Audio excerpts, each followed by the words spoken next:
বন্ধুরা, আমি মাঠে কোদাল দিয়ে এটা কি করছি গাইস, এখানে এতটা রৌদ্র, আমি তাই জন্য একটা ছাতা নিয়েছি। ছাতায় আমি এখন যাচ্ছি আমার বাবার কাছে। আমার বাবা একা পারছে না, তাই জন্য আমি এসেছি হেল্প করার জন্য। তো চলো ভিডিওটা দেখতে থাকো পুরোপুরি। আর সব কিছু পার করে আমি অবশেষে বাবার কাছে চলে এসেছি।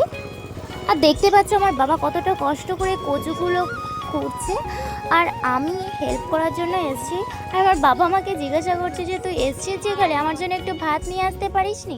কিন্তু সত্যি বলতে গেলে আমার অতটা খেয়ালই ছিল না, আর আমি আমার ভাই গেছিলাম, তো আমি চেষ্টা করছিলাম বাবার মতো। তো দেখতে পাচ্ছ, আর আমার বাবা বলছে তোর দ্বারাই করবো না, সর দেখি। তো আর দেখেছো তো আমার বাবা কত বড় একটা কচুর চাং বার করলো মাটি থেকে। আর আমি কিছুতেই এঁটেল মাটিগুলো এতটা শক্ত করে কচুগুলোকে আটকে রেখেছিল, আমি কিছুতেই পারছিলাম না। আর যদিও বা পারছিলাম, তবু দেখছিলাম গায়ে জোর দিয়ে। আর অনেকক্ষণ থাকার পরে বললো এই বস্তাটা তুই নিয়ে যেতে যদি পারিস তাহলে নিয়ে যা। আমি তো প্রথমেই ব্যাগপত্র গুছিয়ে নিয়েছি যে পারবো না। আর অবশেষে আমি বাড়িতেও রওনা দিয়েছি। বাই।